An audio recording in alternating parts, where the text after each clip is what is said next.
अस्सलामुअलैकुम। कैसे हैं भाई, सब ठीक हैं? आज हम आए हैं उस्ताद आसिफ की छत पर। उस्ताद आसिफ की छत पर आए हैं। देखते हैं, अभी यंग ब्लड है आसिफ का, यंग जवान है और इतनी गर्मी में कबूतरबाजी हो रही है, वो भी बहावलपुर में।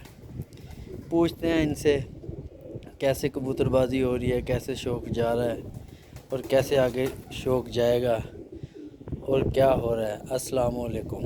वालेकुम सलाम। बताएं आसिफ साहब, भावलपुर की कबूतरबाजी इतनी गर्मी में और जेठ जो आप 2021 में चैम्पियन हुए हैं उसमें और इस मौसम में जो इस साल गर्मी पड़ रही है, अब इसमें क्या फ़र्क है और क्या लग रहा है और कबूतरों की क्या पोजीशन है?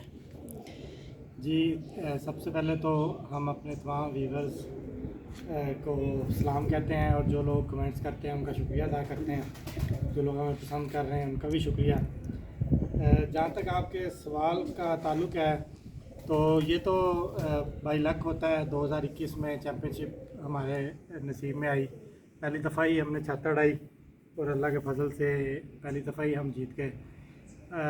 मौसम जो आपने ज़िक्र किया 2024 का, इस साल का, तो ये तो वाकई काफ़ी अरसे के बाद इस तरह का कंसिस्टेंट मौसम आया है जिसमें कबूतरों की नस्लें भी टेस्ट हो गई हैं और कबूतरबाज भी टेस्ट हो गए हैं, उस्तादियाँ भी टेस्ट हो गई हैं, उस्तादों के दाना पानी भी टेस्ट हो गए हैं। तो मौसम बीच में आते थे। मुझे याद है 2021 में जब हम चैम्पियन हुए थे तो आखिरी कुछ एक दो पक्की फिरते हैं और एक दो बाजियाँ बहुत शदीद गर्म इसी तरह ही थी। लेकिन यह है कि वो स्पेल बहुत छोटा होता था, 2 फड़के 3 फड़के 4 फड़के हफ्ता। लेकिन इस दफ़ा कंसिस्टेंट मतलब पूरी फड़कें भी और फिर बाजियाँ भी गर्म रही हैं। इस साल हमने तो शौक़ नहीं किया, लेकिन भावलपुर में बड़ा अच्छा शौक़ हुआ है। ये आपको पता है, हमारे यहाँ जो भी पंजाब में पट्टी वाले कबूतरों का भी शौक़ है, तो पट्टी वालों का कंपटीशन बहुत अच्छा हुआ है। काफ़ी छतें थी उसमें, वो देखने का उस्ताद की छत पे जाके विज़िट किया था हमने, बड़ा मज़ा आया। और इसके अलावा सीलों का भी बड़ा अच्छा शौक़ हुआ है। शेख हमजद जीते हैं सीलों में बाजियाँ और कप वगैरह। और बाकी जो ढंगी वाला था उसमें जी उस्ताद राशिद की पहली 3 पोजीशनें थी। उसके बाद हमारे ग्रुप की हमारे उस्ताद की एक पोजीशन थी और एक और वकार गिल भाई हैं, उनकी पोजीशन आई थी। बहरहाल अच्छा शौक़ चल रहा है अल्हम्दुलिल्लाह। लेकिन ये है कि बड़ा मज़ा आया बाई प्रैक्टिस जिन्होंने शौक़ किया इस साल। मतलब ये शौक़ इस तरह का हर साल ही कुछ ना कुछ सीखने को मिलता है। लेकिन गर्मी जो है वो मैं समझता हूँ कि अच्छी कबूतरबाजी को सीखने के लिए शॉर्टकट है। अगर आप गर्मी में कबूतरबाजी करेंगे तो आप बड़ी जल्दी अच्छे खिलाड़ी बनेंगे। आसिफ साहब, बात तो आपकी ठीक है, लेकिन बात ये है कि ये तो सब उस्ताद बता रहे हैं कि ऐसे उड़ने हैं, ऐसे दाना, ये वो सब कुछ, पानी, ये वो।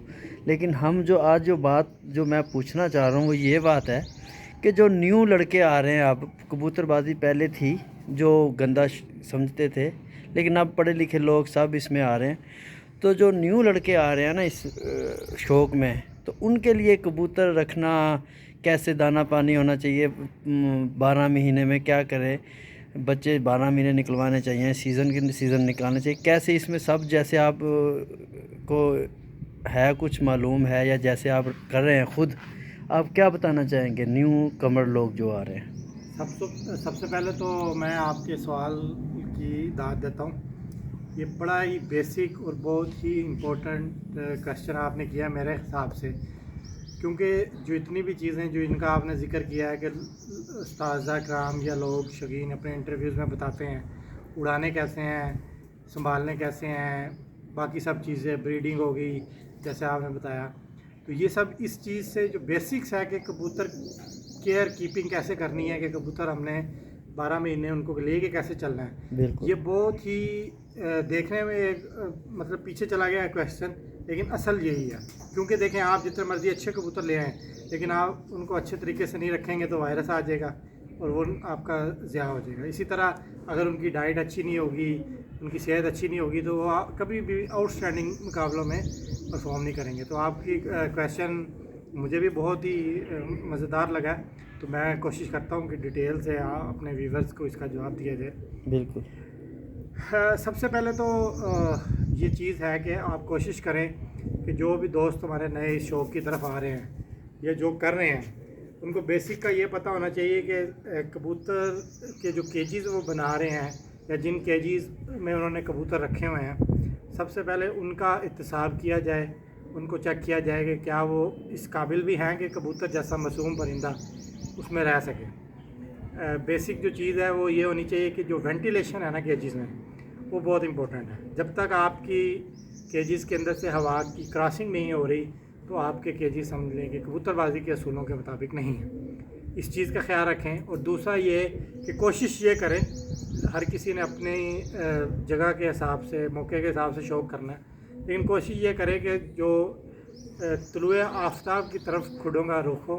जैसे कि आप देख लें कि हमारे पीछे खुडे बने हुए हैं और सामने से बिल्कुल हमारे सूरज तुलू होता है और पीछे जाके गुरूब हो जाता है। सुबह की जो धूप है वो भी केजीज़ के अंदर तक जानी चाहिए, ये बहुत ज़रूरी है। तो ये दो चीज़ें जो बेसिक केजीज़ के पॉइंट ऑफ व्यू के हवाले से है, ये देखें।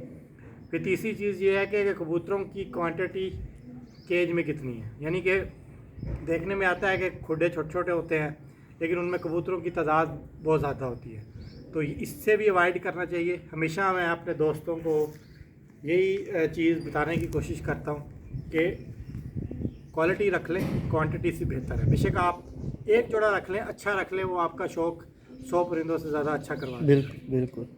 और जैसे कि एक चीज़ और है कि लास्ट में कोशिश ये करें कि जो आपके खुडे में नमी है ना, वो ना जाए।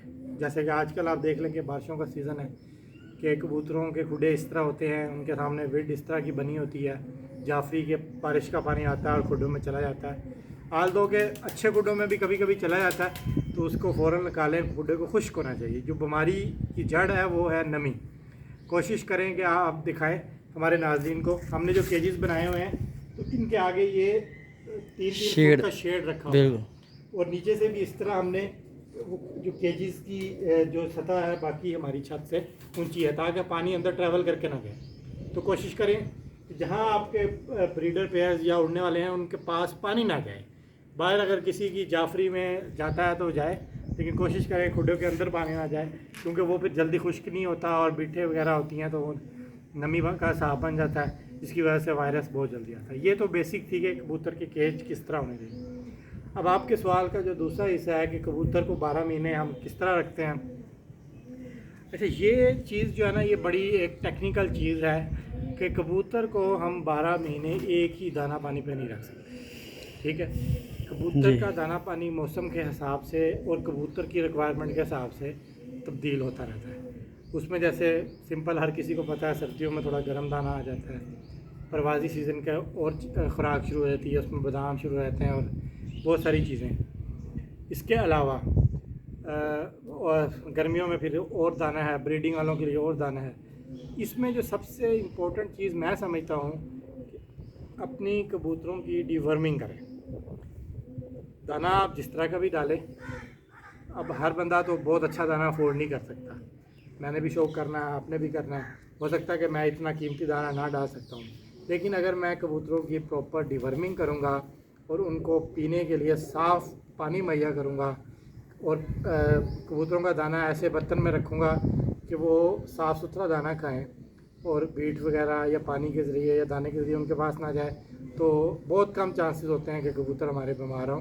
डिवर्मिंग के हवाले से कोशिश करें कि हर 2 महीने के बाद आप कोई अच्छी प्रोडक्ट लेके कबूतरों की डिवर्मिंग लाजमी करें।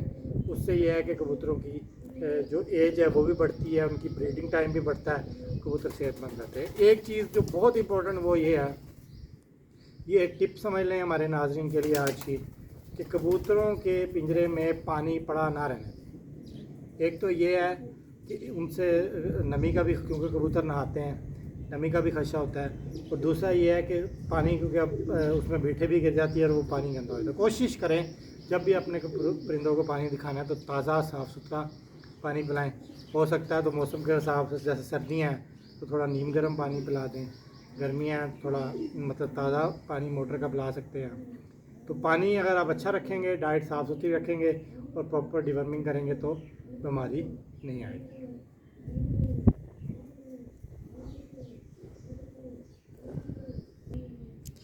बहुत शुक्रिया आसिफ साहब, आपका आपने टाइम दिया और टाइम निकाला हमारे लिए। बात यह है कि बहुत अच्छी बातें की हैं आपने, बहुत अच्छी है। असल में न्यू कमर जो लोग हैं ना, उनके लिए मसाइल ये सब यही मसाइल होते हैं उस्तादों के लिए, और जो वो तो उनका मसला नहीं है। बिल्कुल सही कहा। जो न्यू लड़के हैं ना, वो बिल्कुल इसी वजह से ये उम्मीद है कि आप न्यू लोग जो हैं आपकी इन बातों का फ़ायदा उठाएंगे। चलो ठीक है, नेक्स्ट टाइम फिर आपको और चीज़ें बताएंगे। उस्ताद आसिफ से पूछेंगे कि न्यू चीज़ें और चीज़ें हैं कबूतरों के बारे में, आहिस्ता आहिस्ता आपको सब चीज़ें बताते जाएंगे। शुक्रिया।